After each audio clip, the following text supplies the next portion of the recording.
Welcome to Philosophy15, folks. I'm Robert Talese. I'm Scott Aiken. We are both philosophy professors at Vanderbilt University, and we are the authors of several books, including most recently Political Argument in a Polarized Age, which is published with Polity, and Why We Argue and How We Should, second edition, which is published with Routledge. These are 15-minute, unscripted, in case it's not clear, conversations between the two of us. And today, for this episode, we wanted to talk a little bit about something Scott's been thinking about, which is an argument from Lucretius about fearing death. Yeah. So Lucretius has got at the end of book 4 of On the Nature of Things, De Rerum Natura, a dialectical argument. And it follows the standard Epicurean style treatments of why you shouldn't fear death. Epicurus very famously gave the no subject of harm argument. Hey, you don't exist after you die. So if you don't exist, you can't feel pain. There's nothing. Death is nothing to you because you are nothing. Lucretius gave a similar kind of argument, sometimes called the mirror argument, which is that the symmetry argument, the time before you're born is relevantly like the time after you die. You're not. You don't feel bad about the time before you're born, so you shouldn't feel bad about the time after you die. So those two arguments, those two standard Epicurean arguments about why you shouldn't fear death, because you're not, death is nothing to us, get rehearsed by Lucretius. But a standard reply that Lucretius anticipates is that even if death is nothing to us, life is still something. And it looks like we lose that something in us becoming nothing.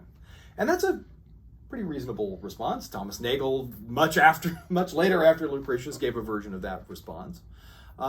It's a pretty accessible response. And Lucretius's response to that response, so it's an argument and then an objection, and then it's a response to the objection. And the response goes like this. It's called the Squandering argument, which is the following. Look at what you do with your life. Look at how you waste your time.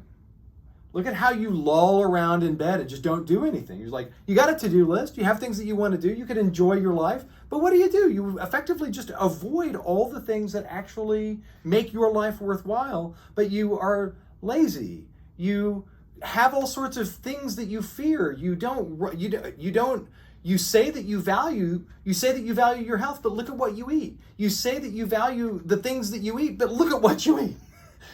There are so many opportunities for you to actually be happy in your life, but you screw it up so badly. So as a consequence, you say that you value life and death would deprive you of that. Do you know what you actually do? You deprive yourself of your life. You actually don't value it. So even if it is a good thing, you don't actually value it. You shouldn't fear death because you don't actually value your life. Hence, it's a dialectical argument, right? It's about you as the objector. And so the question here is, what exactly does that argument prove? What exactly does this tu quoque style argument really prove? Yeah, so let me offer one sort of head-scratching response to Lucretius's rejoinder to the objection. Maybe the fact that we're so prone to waste our time and dwell on the insignificant and the trivial in life shows that we are inclined to live lives that are less valuable than they might be. But I'm just not sure if anything else follows. I mean, it still seems to me that, but losing life still is something. Maybe, maybe my life, by my own choices, is not as good as it should be. And maybe I waste my life. But that still doesn't prove that life is nothing. And so that because death is nothing, life is nothing too. Does that seem... That seems right. So first off, it still seems to even concede. It's like if you squander your life, that does seem to concede. Yeah, that's right. That does seem to concede that it's a valuable. So it looks like the Epicurean does concede in the squandering argument. I will say the Epicurean more broadly, because now we're sort of heaping a lot onto Lucretius. But it does look like the Epicurean Lucretian argument here concedes that life is a valuable thing. The question here is, in what way is your fearing death as a loss of something that's not just valuable, but that you actually value. Does that make sense? There's a difference between it being valuable and you actually being justified in valuing it. Or you valuing you it. actually valuing it, and then you being justified, right? So it does look like death. So here's a funny thing, because you can imagine someone, almost all of the Lucretius arguments look like they target people who don't value in the way that Epicureans think that you should value.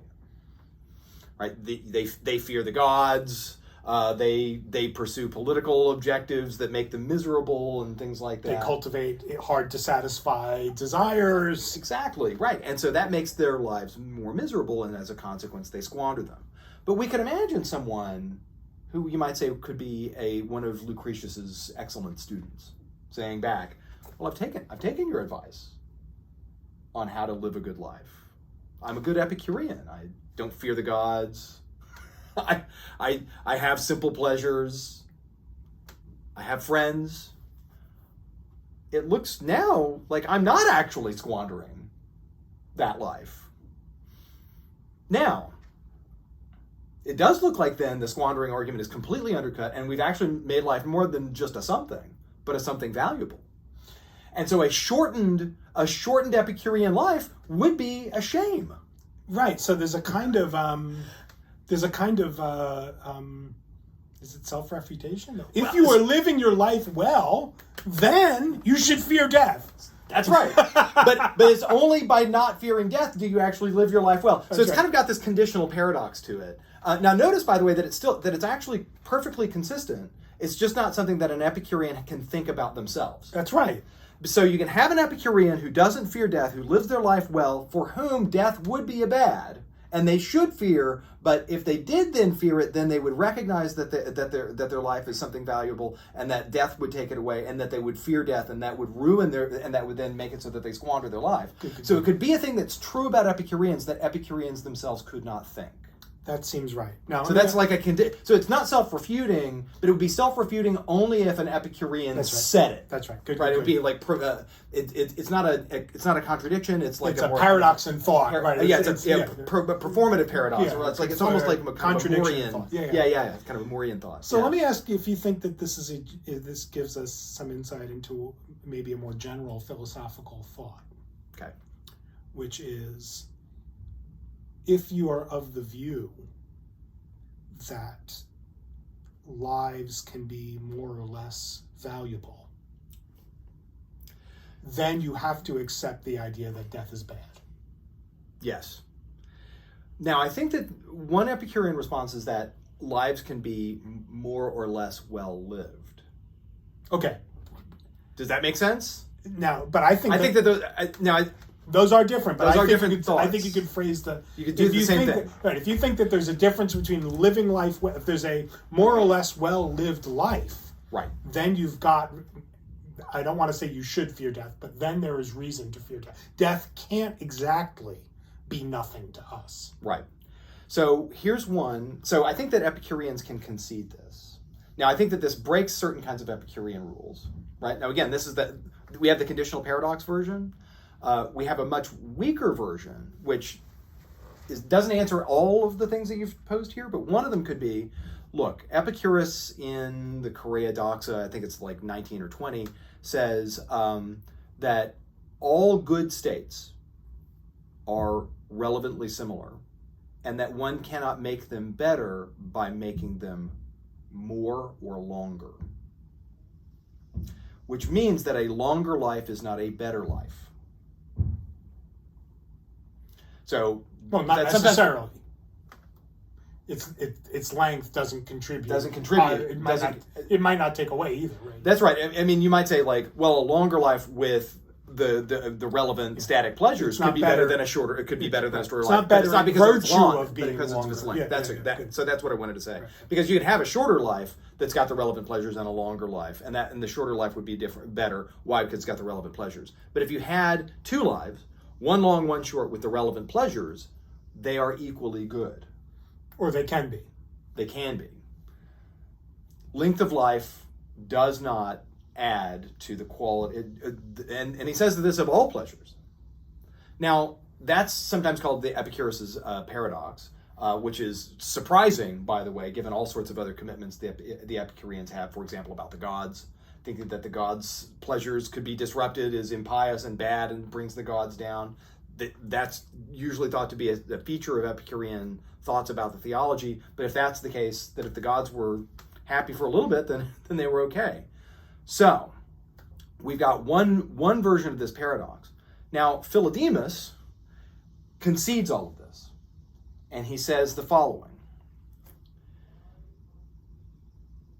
If you are an Epicurean and you are living your life in an appropriate in the way that Epicureans do, then it is a shame that your death is a shame.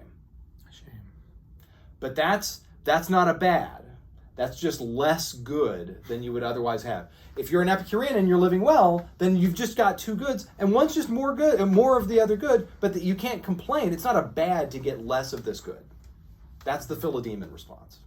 Now, again, this is conceding a lot, right? And it's not considered to be a standard Epicurean answer. And on death, Philodemus carries water for the Epicureans, and he says, "Hey, by the way, don't know if this is totally right." So that's a super weak response, and it concedes a lot. But it's effectively then to say, death still. If you are an Epicurean, death still is not a bad, because you're not. And if you've been an Epicurean, life has been a good. But if it's a shame, it's not nothing.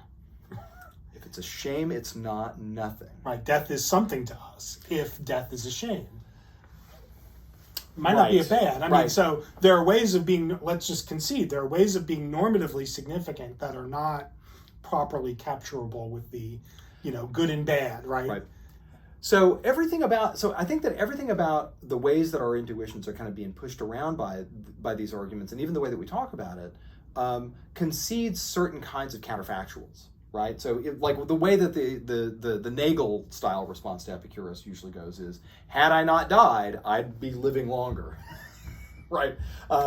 That makes sense, but it also seems to I feel like I lose myself in it. You know what I mean? Where it's like, had I not died, I'd be living longer. It's like, well, that I feel like it seems almost vacuous. It seems vacuous. It seems it also feels it seems vacuous whenever you look at it as a piece of structure, but it also for the feels counterfactual. For the counterfactual, it's clear. It's clear. Okay, so we see what we're saying. Now the question here is the fact that there's another version of you. So we'll even concede the modal stuff, which I don't think the Epicureans would be inclined to do. But if we concede even the modal stuff, it's like, well, is it a bad for me that another version of me gets more? Is it a bad for me? If by hypothesis what I had was a good? I don't know. I mean, for all of these to work, you've got to think that somehow, because it would be a bad for me if if I went to hell and were tortured by demons, or I got a beating at the end of my life. Those are bads. That's a bad for me. But if there's just another version of me, right? I think that in some ways the depth of the Epicurus' no subject of harm argument, which is that do all the counterfactuals you want. That's still not you. That's right. How is that different? How is that different from just talking about somebody else? Right. Not dying. Yeah. It's like I'm missing. Like, is it just FOMO, but just with everybody else, or like other doppelgangers of me? Or yeah, that's right. William Shatner is 90. He hasn't died yet, right? I mean, how is that different? Had William Shatner died, that's a different. That's a different thought. But how is it? Had I not died, then X, Y, and Z. Right. But how is that different from William Shatner has? This is why the William Shatner in the world where he died is missing out on getting to be William Shatner in this world. But is he missing? But there's no him. Yeah. But there's no him. It seems trivial, right? I mean, right. It's not like sitting at home whenever you were invited to a party, but then you can't go. Folks, this is one way. This is one way of lending some support to a Aquinian thought that this modal talk is talk of creatures of darkness. Well, but here's the funny thing was that it looked like we had a pretty stable intuition when it got said as the challenge.